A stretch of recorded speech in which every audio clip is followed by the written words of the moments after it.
சாய்ராம். நாம் நல்ல பழக்க வழக்கத்தை தினந்தோறும்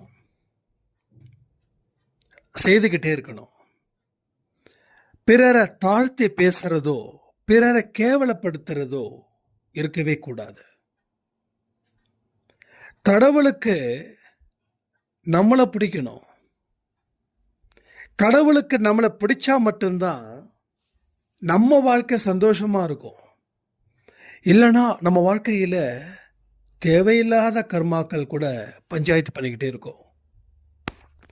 நீங்கள் ஒருத்தவங்களை தாழ்த்துறீங்கன்னு வச்சுக்கோங்களேன், ஏதோ ஒரு அடிப்படையில் தாழ்த்துவீங்க. ஒன்று அந்தஸ்து, படிப்பு, இல்லை இன்னும் பல வழிகள். அப்போ நீங்கள் எதில் தாழ்த்துறீங்களோ அதன் மூலமாக நீங்களும் தாழ்த்தப்படுவீர்கள். நீங்கள் என்ன செய்கிறீங்களோ அது எல்லாமே 10 மடங்காக உங்களுக்கு திருப்பி வந்து சேரும். அதை எந்த காரணத்தை கொண்டு தடுக்கவோ முடியாது, அதை தடுத்து நிறுத்தவே முடியாது. அது வந்தால் வந்தது தான், அத்தனையும் நம்மளை அழிச்சிடும். அப்போ இன்னொருத்தவனை அழிக்கிறதால நான் ஏன் அழியணும்? இன்னொருத்தனை வளர்க்கிறதால நான் வளர்ந்துருவேனே.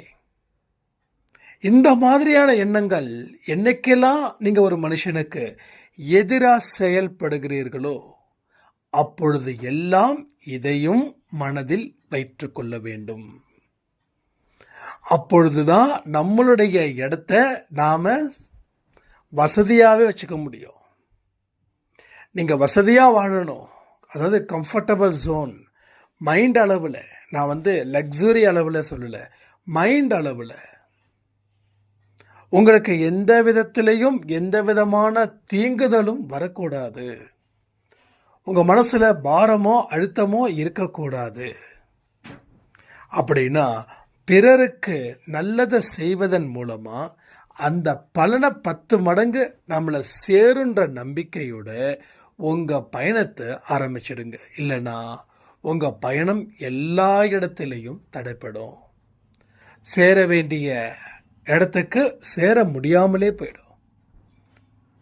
நம்ம வாழ்க்கையோட லட்சியம், நோக்கம் என்ன வேணாலும் இருக்கலாம்.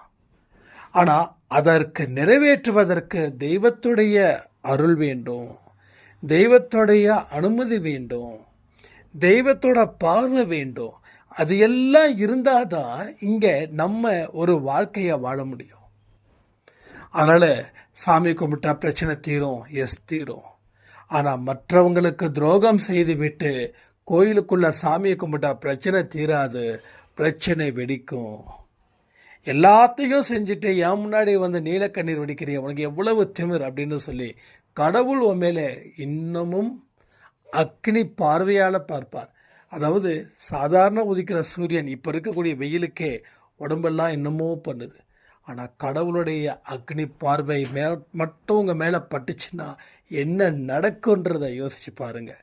அதனால் அன்பிசாய் குடும்பத்தில் இருக்கிறவங்க அத்தனை பேரும் நல்ல மனதுடன் ஒழுக்கத்துடன் சிறப்பான ஒரு வாழ்க்கையை வாழணும்னு இந்த பதிவை நான் முடிக்கிறேன். ஜெய் சாய்ராம்.